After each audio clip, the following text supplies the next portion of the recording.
Et on va faire un peu l'étude de cas de comment on a réussi à propulser cette marque avant et après Keywordman Associé. On a fait x3 sur l'investissement, on a fait x5 sur le chiffre d'affaires. ROAS, il a fait plus de 25%. Des très très belles perfs aussi sur Google. En fait, je pensais pas que c'était aussi gros boost pour le client, le passage, parce que si on regardait juste le premier jour, le soir du passage, on a eu des super perfs, mais ça continue tout au long les jours d'après. Un sous-format qui performait bien pour lui, c'est le FGC, c'est le fondateur qui parle directement. Le meilleur axe, on en avait deux, c'était un peu tout ce qui est éducation produit, comme c'est un produit qu'il faut quand même expliquer, et un peu le côté storytelling avec une histoire. Hello à tous, aujourd'hui on se retrouve pour un nouvel épisode de podcast en compagnie d'Elisabetta et Thomas. Elisabetta, tout le monde la connaît puisque voilà, elle a fait plusieurs épisodes en vidéo avec moi et elle a beaucoup de succès.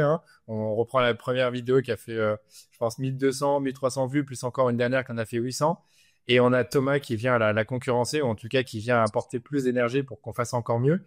Et Thomas, c'est son premier podcast avec nous. Et il est expert Google Ads chez DHS. Et il travaille en collaboration avec Elisabetta sur plusieurs comptes, dont l'un dont on va vous parler, un compte qui est passé sur Keywordman Associé. Et on va faire un peu l'étude de cas de ce compte-là et de comment on a réussi à propulser cette marque avant et après Keywordman Associé. Donc je pense que c'est une très belle étude de cas qu'on va vous présenter. Évidemment confidentielle puisqu'on ne peut pas vous dire de qui il s'agit, mais on va faire notre mieux pour vous donner le maximum de contexte, pour vous expliquer vraiment qu'est-ce qui a été mis en place à la fois sur Meta et sur Google et ce qu'on a retiré comme résultat. Donc voilà pour l'intro de ce podcast. Est-ce que vous voulez rajouter quelque chose avant de commencer ? Non, je pense que t'as tout dit. Je pense que voilà, ça va être un podcast un peu intéressant sur la thématique vraiment Keywordman Associé, là, même si ça vient de se terminer. Donc, hâte de parler présenter de ça. ça, puis il faut voir un peu tout ça comme une grosse to-do list, des choses à pas oublier pour se lancer. Et si vous Yes. avez un client ou vous-même qui passe à la télé, pensez à tout ça. Yes, exactement. On va le voir comme une to-do list. Et peut-être pour commencer, où est-ce qu'il en était le client avant Keywordman Associé? Quand je parle de où est-ce qu'il en était, c'est est-ce qu'il y avait certaines difficultés auxquelles il faisait face? Est-ce qu'il y avait un objectif précis avec le passage? Est-ce qu'il avait déjà une attente particulière sur le fait de faire un certain volume de CA ou de vente ou de diminuer son coût d'acquisition?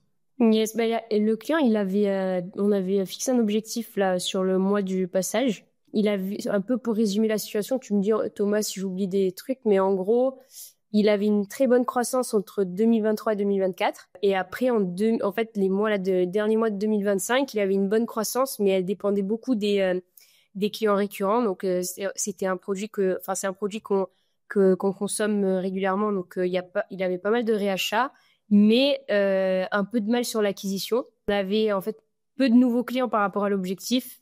Et du coup, le NCAC, il était légèrement au-dessus de notre objectif. Donc là, l'objectif aussi du passage, c'était de développer l'acquisition et de diminuer un peu le NCAC. Et donc, tu me dis, Thomas, si j'ai tout résumé, mais globalement, Ouais, c'était c'est ça. ça. Et le client a vraiment fortement scalé tout au long de l'année 2024. Il a fini 2024 avec peut-être 5 fois ou 6 fois plus de budget qu'au début de l'année. Donc vraiment un gros scaling. Et on a senti vraiment fin d'année et janvier 2025 où là ça s'épuisait. Le NK qui il se dégradait comme tu disais. Et du coup on parle de ces situations-là et il fallait un peu combler. En fait on a utilisé vraiment Keywordman Associé pour combler un peu ce NCAC et ce coût d'acquisition qui est trop fort. Ouais, c'est clair. C'est vrai que la TV, comme on sait, ça donne une énorme visibilité. Et donc, inévitablement, ça fait le gros travail de notoriété qu'on n'arrive pas forcément tout le temps à faire avec juste Facebook Ads, Google Ads avec YouTube Ads, ou encore l'influence, pardon. Donc, on savait très bien que ça allait faire un gros boost pour la marque et pas juste sur 1 ou 2 journées. Et ce que je propose maintenant, c'est qu'on rentre dans le concret et qu'on discute de ce qui a été mis en place avant le passage Keywordman Associé, parce qu'on sait très bien que la réussite du passage, ça se fait pas juste le fait de faire un très bon pitch à la TV et après faire des bonnes campagnes de retargeting. Il y a tout un travail en amont, que ce soit sur le site, la stratégie publicitaire, les créas. Est-ce que vous pouvez nous en dire plus à la fois sur la vision Meta et Google de ce qui a été mis en place vraiment les semaines, les jours avant le passage dans l'émission? Alors, déjà sur ce qui a été mis en place avant, les quelques jours, quelques semaines avant, on avait déjà eu le cas pour ce client-là quand il avait fait une grosse promo fin d'année dernière, fin 2024, où on avait eu des CPM qui avaient beaucoup augmenté parce qu'on avait trop augmenté les budgets. Et là, on a été très progressif sur les jours précédents pour anticiper ça. Du coup, en fait, Déjà, ce qui a été fait avant, c'est une augmentation très graduelle du budget pour ne pas se manger un mur, entre guillemets, sur les CPM et voir les CPC qui augmentent trop fortement aussi. Ce qui a été mis en plus, du coup, par le client sur le site directement, c'est une offre spéciale pour le passage télé. L'offre a été très simple, c'est une offre moins 20% sur tout et une offre dégressive sur son best-seller. Donc moins 20% d'un produit, moins 25 des deux, moins 30 des trois produits, etc. Pour inciter à augmenter le panier moyen, forcément. Et après, du coup, donc, plusieurs choses ont été mises en place, à la fois sur Meta et sur Google. Meta, niveau des campagnes, en fait, il y avait 2 points qu'on avait vus ensemble avant de lancer.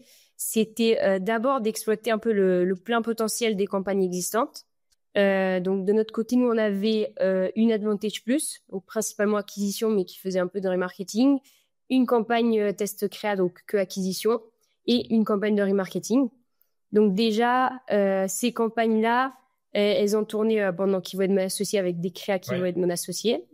Mais en plus de ça, et je pense que ça, c'est important de le faire, on a ajouté une campagne dédiée vraiment à qui veut être mon associé. Pourquoi? Parce qu'en fait, nos campagnes un peu fil rouge, donc qui tournaient tout au long de l'année, elles avaient des créas historiques qui tournaient certaines depuis des années et qui prenaient pas mal de budget au niveau de chaque ad set. Et donc, le risque, c'était que nos créas qui veulent mon associé ne diffusaient pas assez, alors que là, c'était vraiment le truc l'info qu'il fallait bien présenter, enfin, que tout le monde l'ait bien en tête, qu'elle soit bien visible. Ça, c'était l'objectif de cette campagne. Et pour cette campagne-là, en fait, on a pris les 3 meilleures audiences du compte. Donc, nous, c'était une centre d'intérêt, une broad et une lookalike. Donc, on a pris ces 3 meilleures audiences. La particularité aussi qui est intéressante ici, c'est que on a séparé les vidéos et les statiques dans chaque ad set. Pareil, pourquoi? Parce que les vidéos, surtout pour ce compte-là, et je pense que c'est le cas de beaucoup de comptes, c'est le format qui dépense le plus de budget. Et là, c'était le risque aussi, surtout là, il y avait une promo, donc c'est risqué de ne pas diffuser sur des statiques en période de promo parce que des statiques peuvent être aussi performantes que des vidéos. Donc là, en gros, si je résume, j'avais ma campagne qui veut être mon associé, ma meilleure audience centre d'intérêt avec que les vidéos. Ensuite, toujours cette audience par centre d'intérêt avec que des statiques, donc 2 ad sets. Troisième ad set, ma lookalike avec que des vidéos. Quatrième, ma lookalike avec que des statiques. Ensuite, ma broad que des vidéos et broad que des statiques. Donc, pour vraiment, là, on était sûr, les créas qui vont être mon associé, elles allaient bien être diffusées. Et ensuite, ces créas-là étaient aussi présentes dans ma test créa pour les tester, dans mon Advantage Plus, parce que c'était quand même des campagnes historiques qui tournaient, qui avaient tout l'apprentissage. Donc, il fallait bien aussi qu'elles aient les créas. Et juste, dernier point pour les créas, je pense que c'est intéressant. C'est quand il y a un passage télé un peu comme celui-ci, on va pas trop réinventer la roue, tester de nouvelles choses. On part vraiment sur ce qu'on sait qui marche. Donc, vraiment ce qui a déjà été testé auparavant. Donc là, nous, ce qu'on a fait, c'est qu'on a récupéré le meilleur format, le meilleur axe et le meilleur concept. Et une fois qu'on avait ces informations-là, on a pu conseiller le client. C'était le client qui produisait les créas, mais pour qu'il produise vraiment en se basant sur ce qui performait. Donc, par exemple, ce qu'il a produit, c'était surtout des vidéos. Un sous-format qui performait bien pour lui, c'est le FGC. Donc là, c'est le fondateur qui parle directement. Donc, c'était, on va dire, 80% de FGC. Le meilleur axe, on en avait 2. C'était un peu tout ce qui est éducation produit, comme c'est un produit qu'il faut quand même expliquer. Et un peu le côté storytelling avec une histoire. Donc, il a fait pas mal de vidéos en ce sens-là. Et niveau des concepts vraiment créatifs, c'était pas mal de voix off qui performent bien pour lui. Et un face cam classique où du coup les fondateurs se présentaient. Peut-être donner quelques exemples pour que ce soit un peu plus concret. Par exemple, en voix off, sur le côté un peu plus storytelling, en FGC, donc vidéo, c'était toute l'histoire un peu depuis le moment où ils ont découvert qu'ils allaient à Qui veut être mon associé, jusqu'au moment où ils vont sur le plateau, et pour finir, au moment où ils voient leur diffusion. Donc, un peu toute l'histoire. Et donc, ça, c'était un contenu qui était testé. beaucoup de marques aussi qui sont passées sur l'émission ont fait. Donc, je pense que ça performe bien même pour les autres marques. Il y a aussi, ça c'était un peu une nouveauté tout en prenant un peu ce qui marchait au niveau du script. Mais en gros, c'était au concept bref qui est revenu un peu de tendance là en ce moment. Donc, qui a été testé aussi. Et un troisième que je peux donner en exemple, c'était le retour des fondateurs vraiment en face cam qui disaient voilà, vous nous avez vu passer devant 1 million de personnes, 2 millions de personnes, le retour d'expérience. Donc, et là, ils en profitent pour présenter le produit et l'offre, surtout, très important.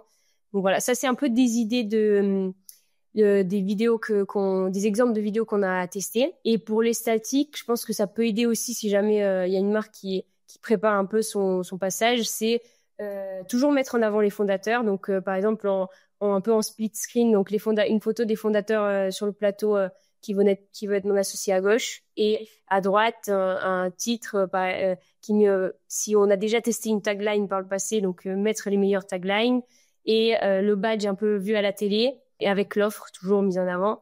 Donc ça peut être en split screen, ça peut être un peu différemment avec juste la photo des fondateurs et une tagline. Mais voilà, nous on savait que le FGC ça marchait bien, donc on a pas mal insisté sur ce format-là. Donc, mais voilà, ça c'est un peu toutes des exemples de créa qu'on a testés. Mais voilà, juste pour terminer, je pense que c'était important de pas partir sur des nouveautés complètement, mais toujours de se baser sur ce qui marche. Et c'est ce qu'on a fait plus ou moins pour ce client. Qui veut de mon associé, on est d'accord qu'on peut pas mettre le logo qui veut de mon associé, on peut pas dire vu sur qui veut de mon associé, c'est vraiment juste vu à la TV, pas plus, du passage. Ouais, c'est ça. La photo, oui, je pense ça passe, comme tu as dit, en split screen, mais pas plus, quoi. C'est ça. Mais en fait, c'est un peu le risque. Il y a des marques qui prennent le risque, mais normalement, elles n'ont pas le droit de diffuser sur ça. Donc, il y en a qui testent pendant quelques jours et dès qu'ils ont l'avertissement, ils arrêtent les publicités. Mais ils profitent un peu de quelques jours parce que c'est quand même des publicités performantes. Donc, nous, le client, il a pas voulu prendre ce risque. Donc, on a essayé un peu de passer à côté de ça. Donc, il y a quand même des choses à tester. Par exemple, on peut filmer l'écran de la télé qui montre le passage. Peut-être voilà une réaction en direct du passage. On peut le raconter. Par exemple, le fondateur voilà qui raconte un peu son passage avec quelques extraits. Tu vois, on peut toujours dévier la chose, mais ouais, on peut pas parler de M6, on peut pas parler de vraiment l'émission en soi, donc c'est un peu compliqué, mais voilà, on a utilisé voilà le badge vu à la télé et ensuite les photos qu'ils avaient fait eux-mêmes sur le plateau. Super clair pour moi. Et pour Google?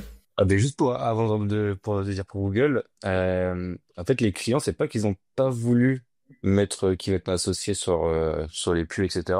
C'est qu'en fait le jour du lancement de l'émission ils ont mis à jour leur site avec la mention qui va être associée sur le site et ils se sont fait flag par la production qui leur a demandé d'enlever les mentions. Et moi j'avais déjà créé mes annonces Google et du coup pour Google faut aussi l'enlever et du coup mais j'ai pas repassé sur tout en fait. C'est chiant quoi. Tu peux rien faire. Comme tu dis sur les annonces Google Ads, quand tu avais du qui veut être mon associé, ça le faisait pas. Tu devais tout recommencer, donc c'est vraiment la merde. C'est dommage, mais avant, il y a 2-3 ans, c'était pas comme ça. Je suis sûr et certain. Ah bah déjà, Flood, quand on accompagne, ils ont tourné longtemps avec le spot de l'émission. Ouais, ça tournait pendant des mois après l'émission.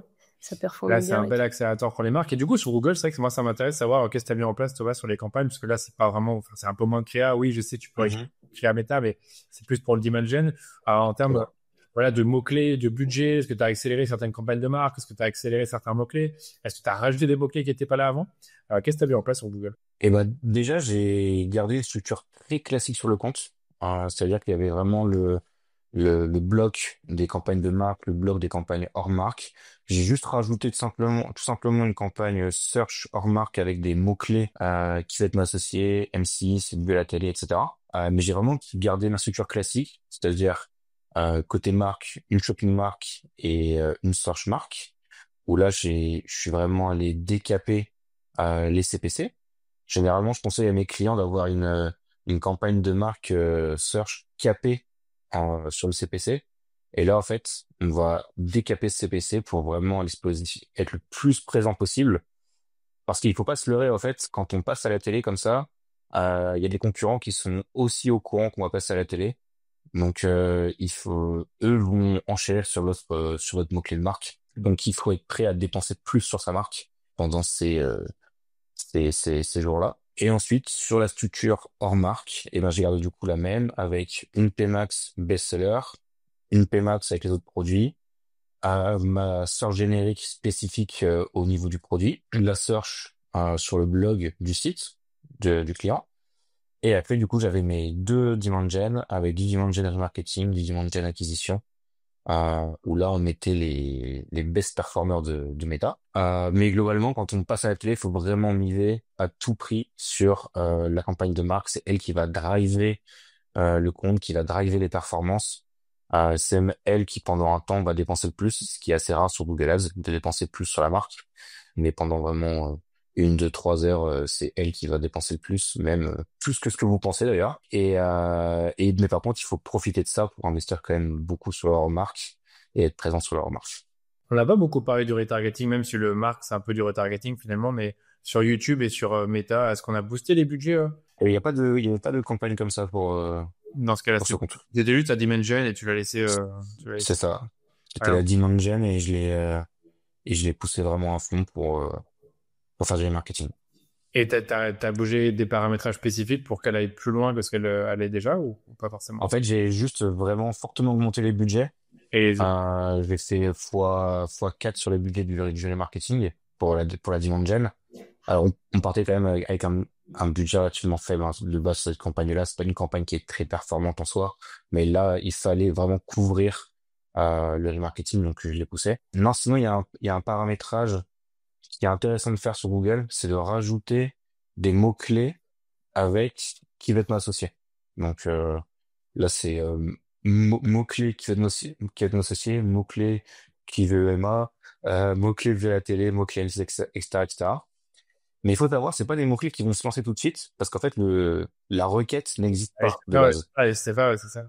La requête n'existe pas, donc en fait, il faut les créer, mais ça va se lancer que 2, 3, 4 jours après, quand en fait, il y aura eu beaucoup de recherches sur Google, et là, les campagnes vont se lancer. Mais il faut tout de même pas les négliger, parce que sinon, en fait, on va passer à côté Ouais. de beaucoup de recherches sur les jours suivants. Et sur Meta, retargeting, ça avait été boosté le jour de l'émission après, le pourcentage du budget? Sur Meta, oui, on a en fait juste avant le passage, on boostait un peu tous les jours, on augmentait un petit peu tous les jours parce qu'en fait le niveau de dépense le jour du passage était très important. Et juste pour te donner une idée, on a quand même bien boosté avec l'ajout de la campagne dédiée plus l'augmentation de toutes les campagnes, on était à peu près à plus 55, je crois, 55% entre le jour avant et le jour de la diffusion. Donc même entre les deux, il y a eu un gros boost du budget. Et si je reprends, je crois que j'avais noté à peu près au niveau des campagnes, on avait bien augmenté l'Advantage Plus parce que c'était la campagne la plus performante. Donc elle était à plus 40%, plus 20% la test créa parce qu'il y avait plus de tests créa. 20% la campagne, 20% du budget global, c'était la campagne qui veut être mon associé. Et on a bien augmenté le remarketing aussi parce que c'est un peu la campagne pas principale, mais c'est très important là que toute l'audience qu'on a créée les derniers mois, et ben, qu'ils soient bien au courant du passage et de la promo. Donc là, on l'avait augmenté de plus 30% aussi. Et donc, et pour la répartition, je pense que c'est intéressant aussi du budget. Entre l'acquisition et le remarketing, d'habitude, on est sur du 80% acquisition, 20% remarketing. Là, on était plus sur du 60% acquisition, 40% remarketing, parce que là, c'était, comme je disais, voilà, toute l'audience qui a entendu parler de nous pendant les mois d'avant et qui n'est pas encore passé à l'achat. Il faut que ce soit l'événement qui rate pas, la promo qui rate pas et qui passe justement à l'achat. En fait, je trouve que là, ce que vous racontez là, c'est hyper intéressant et c'est des super bonnes stratégies parce que ça fait juste sens par rapport à l'émission en elle-même et ce qui allait se passer. Et on a vu que les augmentations de budget entre les différentes campagnes, que ce soit sur Google ou Meta, c'était pas linéaire, c'était pas la même pour chaque campagne. Mais ça, qui est un truc un paramètre qu'on connaissait pas, c'était qu'est-ce qui se passe les jours d'après. Donc là, le jour d'avant, on a bien compris que vous avez boosté avant vos budgets. On a compris aussi que vous avez boosté graduellement, en tout cas sur Meta. Sur Google, je me rappelle plus si c'était graduel ou si c'était d'un seul coup. Peut-être que tu peux préciser. Sur Google, on a boosté graduellement. Mais en fait, surtout, ce qu'on a fait sur Google, c'est le décapping des targets de CPA et de ROAS. Parce qu'en fait, sur Google, quand tu mets un budget, je sais pas, de 100 euros par jour, mais s'il est pas consommé, et ben en fait, Google le garde un petit peu en réserve, entre guillemets, et du coup, il va pouvoir le dépenser le jour J quand tu ouvres un peu plus ta target. Donc c'est un peu ce qu'on a fait. Donc je boostais le budget et j'ai fortement réduit la target le jour de la diffusion. Comme ça va vraiment booster les dépenses. Ouais, c'est ça, pour dépenser le plus possible avec le ROS. Bah, Exactement. même si c'était plus bas, c'est pas trop grave. Même si je sais qu'au final, les ROS c'était très bon, ça, on pourra pas les donner. Évidemment, vous vous doutez bien que les ROS étaient bien plus élevés que le NK qui l'a baissé. Et du coup, voilà, moi, ce qui m'intéressait aussi, c'est qu'est-ce qui se passe les jours d'après. Est-ce que vous pouvez donner le retour d'expérience sur les jours d'après, sur comment s'est comporté le compte, les ajustements que vous avez fait, les quoi qu'il y a pu avoir, des apprentissages que vous avez fait, ou même des changements importants, ajustements, comme je disais, que vous avez fait sur le compte les jours d'après, les jours qu'on suit. Juste avant de continuer là-dessus, en fait, je voulais juste revenir sur les quelques heures avant le passage et le jour J. Juste pour Google, donner un petit peu des petites choses à faire, des petites choses à pas oublier. Du coup, donc sur Google, surtout ne pas oublier de mettre dans dans les annonces, dans les titres, les descriptions, tout ce que vous voulez, la mention vue à la TV avec l'offre de votre client. Sur Merchant Center aussi, vous avez la possibilité de modifier les titres produits. Et ça, c'est très très important parce que quand les personnes vont taper le nom de votre produit, vous allez sortir en shopping. Et en fait, là, s'il y a la mention directement vue à la TV, eh bien, vous allez attirer le clic plus facilement. Et l'image, on l'a modifiée. Et l'image, on l'a modifiée, mais par contre, faites attention à pas forcément mettre de texte sur l'image. Ça, c'est un piège où il y a beaucoup qui tombent dedans. Google, il n'aime pas ça. Donc, ça peut passer pendant quelques jours. Mais en fait, les images peuvent être, enfin les campagnes peuvent être stoppées à tout moment parce que Google va refuser le produit vu qu'il y a eu texte dessus. Donc du coup, pas de texte sur l'image. Donc le décapping du CPC sur la campagne Search Mark, ça j'en ai déjà parlé, mais très important de bien le décaper.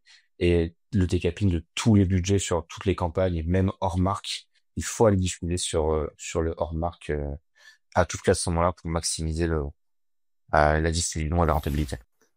Et si je reprends aussi sur Meta, donc là j'ai pris les 10 jours après le passage, je pense que c'est intéressant de les comparer aussi aux 10 jours d'avant. Et si là je prends directement la comparaison, tu vois, on est au niveau du montant dépensé, on est à plus 100%, donc on a doublé le budget. Au niveau du ROS, on est à plus 60%. Donc le ROS, malgré la hausse aussi forte du budget, il a bien augmenté derrière aussi. Et le CPA, il a baissé de moins 40%. Et donc derrière, les achats ont augmenté de 240%. Donc c'est une belle progression. Pour moi, c'était super intéressant de voir. En fait, je pensais pas que c'était aussi un aussi gros boost pour le client, le passage, parce que même si on regardait juste le soir du passage, on a eu des super perfs, mais Voilà. ça continue tout au long C'est ça les qui est jours d'après. intéressant. Donc C'est que ça continue ça, c'est après.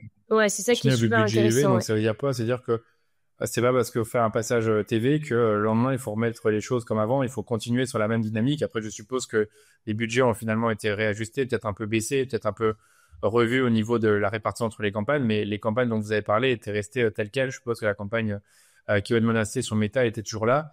Et sur Google, les mots-clés, ils étaient toujours là Bien après sûr. quelques jours après, et qu'au contraire, ils commençaient à Bien être sûr. perchés. Donc, Exactement. Et pour prendre sur la même plage de date côté Google, donc les 10 jours après versus les 10 jours précédents, l'investissement, lui, il a fait x3 sur Google. ouais, t'as plus de bosser sur Google que sur Meta, ouais.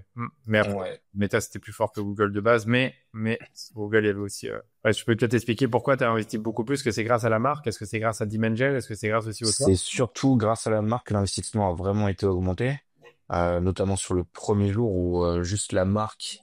en fait, sur l'heure du passage, on a été requêté autant que sur les 30 jours précédents. Ah oui. Ça, faut le savoir, c'est que on voit sur les courbes, il y a un énorme pic au moment du passage. Et j'ai regardé un peu les chiffres et on a fait même plus de requêtes de marque sur l'heure du passage comparé aux 30 jours précédents, donc sur un mois complet. Donc la hausse de l'investissement a surtout été poussée avec ça, même si la marque ne représentait pas une grande partie de l'investissement au global sur le compte, hein. Mais ça a vraiment poussé avec ça. Au global, avant le passage. Ouais. Exactement. Et même même après, hein. Au global, avant le passage, ça représentait 10% de l'invest. Et au global, après le passage, ça représentait 40% de l'invest. Donc ça a bien augmenté, mais ça reste quand même plus faible que leur marque. Donc du coup, les chiffres, on a fait x3 sur l'investissement, on a fait x5 sur le chiffre d'affaires. Les paniers moyens stables, le ROAS, il a fait plus de 25%, et le coût par compte, lui, a diminué de 28%. Donc des très très belles perfs aussi sur Google. Et pareil, on a bien scalé, et au final, le coût par compte, lui, a diminué, donc on est forcément que meilleur. Yes. D'ailleurs, je pensais à une chose pendant qu'on disait ça. Je pense que c'est aussi pendant toute la période des jours après le passage, ce qui est important de regarder, enfin en tout cas moi ce que j'ai regardé côté méta, c'est déjà le taux d'arrivée. Je pense que c'est important parce que bon ça c'est le client qui voit lui de son côté, mais voilà le site il doit être prêt à accueillir un grand nombre de visiteurs. Donc, comment on peut vérifier que tout va bien aussi côté méta, c'est regarder le taux d'arrivée. Nous, on était à 90%, donc on était bon. Mais si jamais on voyait qu'il y avait une baisse, donc peut-être voir ça avec le client. Moi, j'ai peut-être une autre question là, plus micro. C'est est-ce qu'il y a des... C'est quoi donc la journée la plus forte? On est d'accord, c'est le soir de l'émission. Et par exemple, entre les 3 journées d'après, est-ce que c'est vraiment crescendo en baisse ou alors est-ce que justement ça se maintient ou est-ce qu'il y a, par exemple, le J+2 est meilleur que J+1? Qu'est-ce que vous avez observé? Je pense que sur Meta, bon, tu répondras après Elisabetta, mais je pense que le remarketing c'est en route tout le lendemain. Mais côté Google, en fait, on voit bien qu'il y a un énorme pic le jour de la diffusion, et après ça redescend crescendo. Ça se maintient sur une dizaine de jours, mais après ça se voit vraiment que ça diminue. Côté méta, c'était à peu près pareil. Après, moi, j'avais surtout au global, on avait les 2-3 jours après le passage, ça se maintenait, si je me trompe pas. Et après, ça baissait légèrement, mais ça restait quand même la semaine après le passage, Ouais. c'est une très très belle En semaine. tout cas, c'est ce qu'on entend chez la plupart des marques qui le font, donc c'est pas une exception. Et Ouais. à moins que tu rates vraiment ton passage et que le produit ne plaît pas, mais là, c'est encore une autre histoire. Ok, bon, je pense qu'on a pas mal Ouais. débriefé là-dessus. Est-ce qu'il y a d'autres trucs que vous observez ou d'autres tips, conseils, des peut-être erreurs qu'on a faites ou des réussites inattendues qu'on a eues sur les comptes? Je pensais à un dernier truc aussi, je pense que c'est important de regarder aussi pendant un passage aussi gros comme quand on passe à qui veut être mon associé. C'est très important aussi de regarder l'attribution, de comparer les clics et les vues, parce qu'il y a potentiellement beaucoup d'achats qui peuvent être attribués à la vue. Et ça, il faut vraiment faire beaucoup attention dans tout ce qui est roulement créa. Donc, quand on coupe ou on active une créa, faut vraiment faire attention. Bon, ça, c'est de base tout le temps, mais encore plus quand on a un boost comme ça de visibilité Donc, en comme un gros, passage à la regardez télé, plus sur le clic, la créa. 7 jours clic. Ok, je vois. Et c'est vrai qu'on n'a pas beaucoup parlé de tout ce qui est coût d'acquisition, mais évidemment, les coûts d'acquisition, ils ont baissé. Et ça nous a indiqué simplement qu'on pouvait continuer à augmenter les budgets parce que les coûts d'acquisition étaient plus bas. Ça coule de source, mais je le précise quand même. On n'a pas juste regardé le ROS. Exactement, c'est ça se voyait au global. Les résultats étaient très bons au global quand on regardait via l'outil tiers d'attribution, enfin l'outil tiers qui regroupe toutes les datas. En termes de chiffres, le CAC il a été divisé par 4 pendant le passage, le MER il a fait x3, l'investissement il a fait x2,5, et le chiffre d'affaires il a fait x9 par rapport à une journée classique. Ouais, c'est ça. Donc, incroyable. Non, on l'a pas précisé, mais c'est incroyable. Bah, super. Je sais pas si vous avez encore d'autres trucs à rajouter avant que je conclue l'épisode, parce que pour moi, on a fait le tour. On a à la fois la vision avant, pendant, après. On a le résultat. Donc pour moi, on a un peu tout dit, mais si vous avez d'autres trucs que j'ai oublié de vous demander, bah, dites-le avant de terminer l'épisode.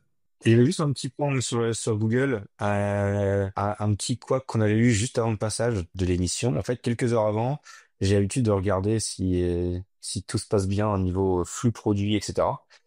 Et en fait, le client a fait une mise à jour de son site juste avant le passage. Et en fait, ça avait complètement fait sauter son flux produit. Donc, il n'y avait plus rien qui diffusait sur Shopping. Et tout, faites attention à bien regarder le flux produit quand vous avez un passage comme ça. C'est très important. Et en fait, l'erreur était toute simple. C'était juste que c'était pas coché dans l'application Google, dans Shopify. Donc, faites attention à ça, au flux produit. C'est un bel changement, enfin, c'est un peu changement, même si je sais que c'est un changement important, peut faire foirer Mm. beaucoup de choses dans ton acquisition Google. Exactement. Meta, c'est pas aussi sensible, je pense. Donc, voilà. Écoutez, merci beaucoup d'être venu et je suis trop content de la réussite. Je suis trop content aussi qu'on ait pu faire ce podcast. Et on se retrouve pour un prochain épisode tous les 3 ou tous les 2. Je sais pas si on aura des épisodes en solo encore une fois. C'est très possible, puisque dès qu'on a des success stories, on aime bien les partager. Parfois, c'est anonyme, parfois, ça l'est pas. Ça dépend un peu de si c'est sensible ou non. Donc voilà. Merci à tous les deux et au revoir.